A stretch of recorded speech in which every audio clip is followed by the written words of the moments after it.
Hey everybody, what is going on? Hexlex here. I got another Master Duel video for you. Coming at you with a video going over Dracotail, but we're actually not going to be going over the deck itself. Today, I want to discuss cards that are actually good at countering Dracotail and stuff that I've been seeing people use on ladder to face off against this deck and have a bit of an upper edge. So we're going to be looking at 5 different cards that you could potentially attack against Dracotail. I'm going to go over the pros and cons, and we're going to rank them from the least effective to the most effective. So let's go ahead and start right off here. And the first card I'm actually going to talk about is Solemn Warning. This is going to be number 5 on my top 5 specific tech cards against Dracotail. Now, this card is going to be at the bottom for a couple of reasons. The main one of which is actually going to be the fact that this is a trap card you have to set, meaning it's really only good on the first turn. The interesting thing about Solemn Warning is that this is a counter trap, much like Solemn Judgment and Strike, that can negate summons or specific kinds of effects. It negates any monster that would be summoned or a spell, trap card, or monster effect that includes an effect that special summons a monster. It's worth noting that Solemn Judgment and Solemn Strike can each counter certain of the Dracotail fusion effects, but not all of them.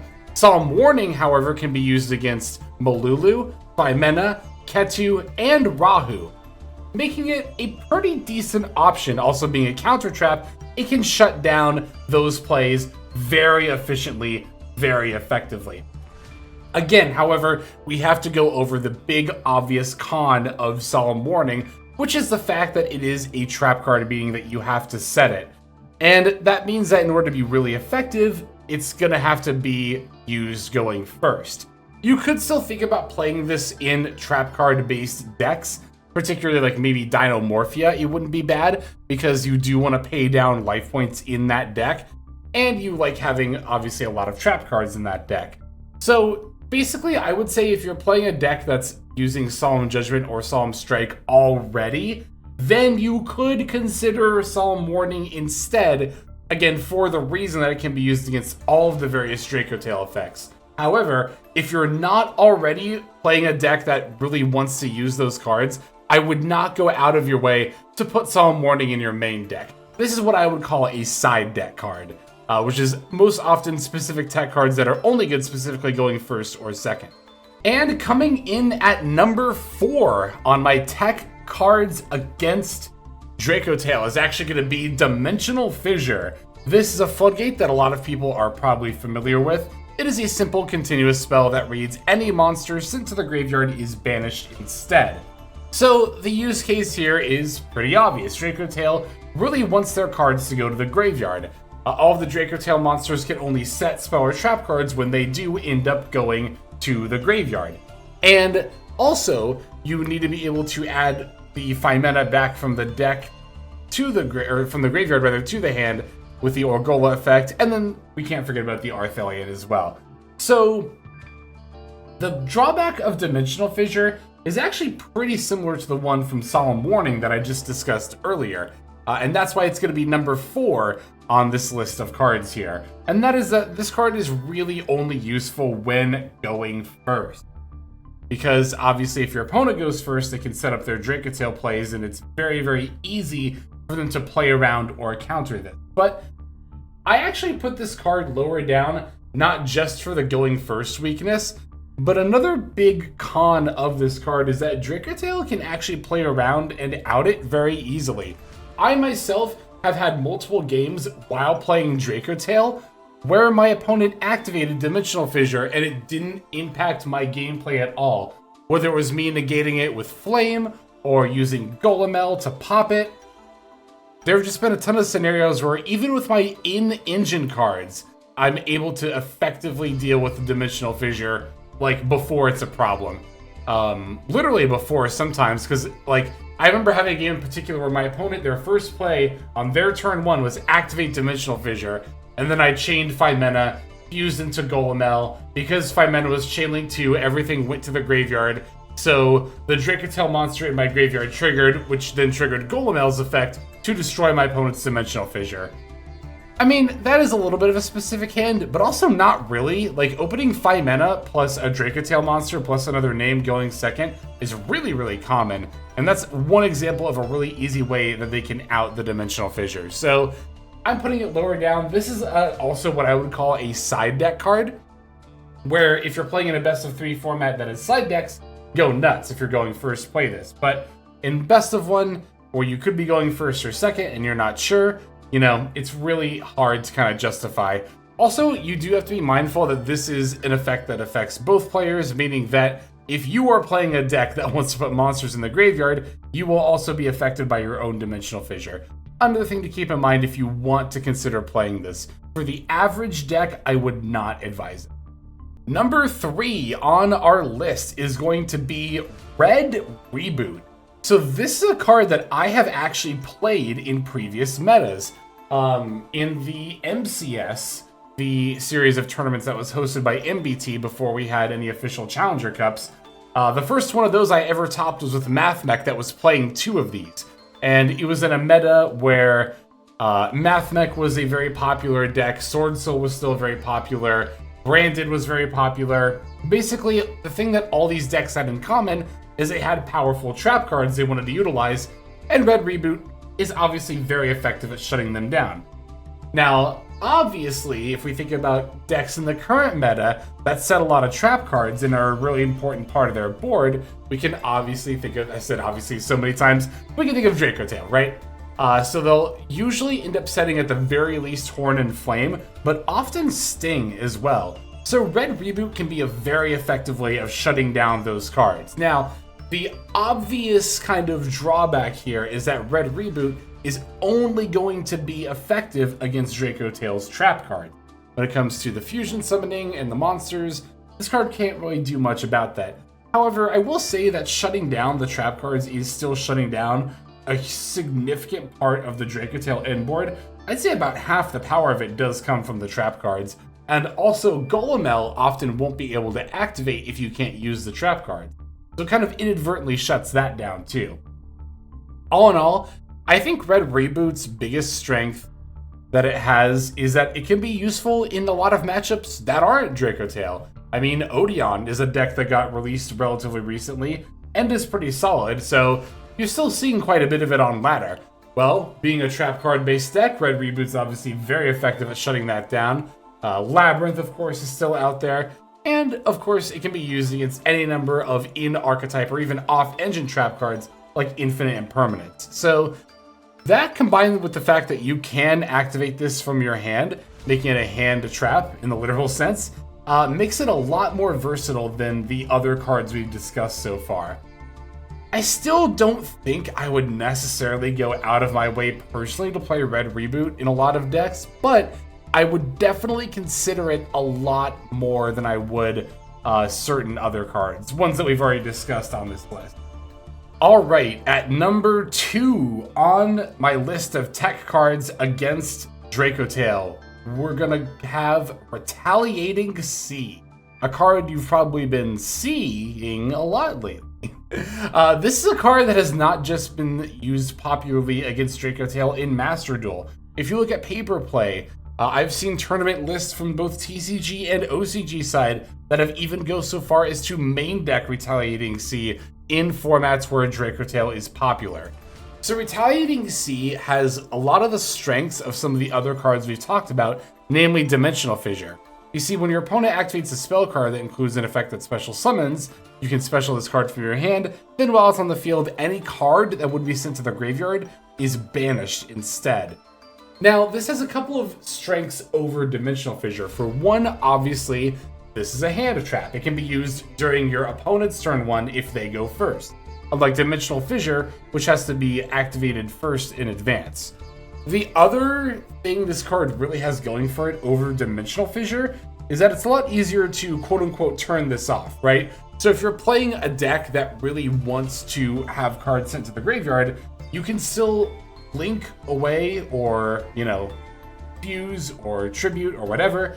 It's a lot easier to get rid of a monster on your side of the field than it is a spell card, right? And you even get a bonus when you do that.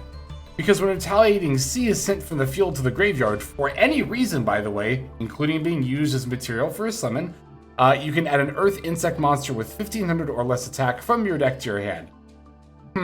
Earth Insect monster, huh? Yeah, so that's obviously going to end up being the Max C. Having a powerful hand trap that is a direct counter to the best deck in the meta, that then searches the literal most powerful hand trap in the game, obviously makes this card quite appealing. And as a direct counter to Dracotail, I don't think you'll find much better. So why is this card number 2 on our top 5 list? Why is this not the number 1 spot? If you wanted to call this the number 1 counter against Dracotail, I wouldn't fault you for it. But I am also thinking about decks that aren't Dracotail. Which sounds kind of weird when you're factoring in, tech cards against Dracotail specifically, but, you have to remember that you're going to be up against other decks in this metagame, right? Now, I'm not saying that Retaliating C is completely useless if you're not up against Dracotail. There are other decks in the meta that's quite useful against. I'm looking at Mitsurugi in particular, right? They go to activate the Mitsurugi ritual, you summon this, all their stuff gets banished, it doesn't get revived, they don't get those searches. Pretty good tool. Especially if it's a Mitsurugi Orcust and this hits the board. Now all of a sudden their Orcust cards can't hit the graveyard either. Branded, you could use this against their stuff, and while Branded doesn't mind its stuff being banished as much, it does still affect their gameplay at least somewhat. There are other examples. Again, just pick a deck that has spell cards that special summon monsters. But you also have to acknowledge the fact that this card does have some dead matchups. You look at like Ryzeal, for example, which does have plugin, but not really anybody's running that anymore. There is also Malice as well. Retaliating C doesn't really tend to do as much because 1, they don't have spell cards that really special summon, and 2, even if you did manage to summon this off its effect, well, it's Malice. They don't mind their stuff being banished. It does still affect them, but not quite as much. But namely, again, you're not going to get really even an opportunity to summon this in the first place. So it's a little more niche, it's a little more narrow. I tend to value having techs that are not only good against a specific deck, but can also be used against a wide variety of decks as well. That said, from Retaliating C's sheer power against Dracotail alone, and the fact that we're seeing so much Dracotail in the current metagame, does make this a pretty appealing counter in the grand scheme of things, and why you're seeing it in a lot of decks. I wouldn't mind trying this in certain decks, but this is actually a scenario where I want you to leave your comments below and tell me, if you've been playing Retaliating C, do you find it to be dead in a lot of non-Dracotail matchups? If that's the case, do you find its power against Dracotail to be worth the offset? Again, I'm very eager to see what people say, but I do think it is still really solid overall. And for me personally, my number 1 pick tech card against Dracotail in the current metagame is going to be Ghost Belle and Haunted Mansion. So this is a card that has seen play in other previous metas and actually sometimes just sees play as a general hand trap. And that to me is Ghost Belle's greatest strength. It's maybe not as impactful against Dracotail as something like Retaliating C. However, when you look at the scope of what Ghost Belle can be used against, pretty much every single deck out there does at least one of these kinds of effects, right? Whether it's adding cards back from the graveyard to the hand or deck, summoning monsters from the graveyard, or banishing cards from the graveyard. Even if they're doing it not to advance their own plays, but to counter others, right? You look at Called by the Grave, that alone right there is a card that Ghost Belle can be used against that's played in pretty much every single deck. Ironically, except Dracotail, but of course, this is very useful specifically against Dracotail. Now, a lot of the time, when it comes to Dracotail or Thelian, they will be chain blocking against Ghost Belle, but it still has a lot of other opportunities to activate, namely when Orgola is trying to add back Find Mana. Also, if your opponent goes into an Arthelian in a scenario where they've already used the Dracotail monster's effect, then you can counter it then. There are definitely situations out there where it is very applicable. The Golemel and Arthelian summons. Granted, those will often be chain blocked as well, but I think stopping the Fimena interaction alone is definitely worth the consideration to use Ghost Belle in your deck if you're not already. Now, one thing that you could even do, I'm not suggesting this for literally every single deck, but Droll and Lockbird is a card that's notably not that useful against Dracotail. So if you're finding yourself having a lot of trouble against Dracotail, but you don't want to commit necessarily to Retaliating Sea, you could try swapping out Drolls for Ghost Belles. And then you still have a hand trap that can be used against a lot of decks in the meta, but you also can use it against Dracotail to great effect specifically. So yeah, for me, when I'm thinking about my flex spots for my off engine, and I'm thinking about do I want to counter Dracotail, Ghost Belle is often going to be my first choice. But again, I wouldn't fault people for preferring Retaliating Sea for its sheer impact alone. As always, I'm eager to hear what you think in the comments below. For now, that's going to go ahead and do it. Thank you so very much for watching. Let's go ahead and move on to the outro. Hey everybody, Hexlex here. Thank you so very much for watching all the way to the very end of the video, which by the way is one of the best ways to support the channel. Speaking of supporting the channel, take a look at the names on screen. These are folks who have been so generous as to either join as a YouTube member or subscribe over on patreon.com/Hexlex to support. There's also perks for doing so. If you would like to see YouTube videos early, as well as some exclusive videos that get uploaded to YouTube, but for one reason or another I decide not to publish, definitely go ahead and hit that join button to see content early, as well as some exclusive content. If you're looking for more exclusive content, over on patreon.com, I upload exclusive videos that are not posted on YouTube just about every single day. Whether you choose to subscribe over on Patreon, join as a YouTube member, or simply continue to watch, your support is greatly appreciated. Thank you so very much. But for now, this is Hexlex. I am signing out, and I hope that you have a fantastic day.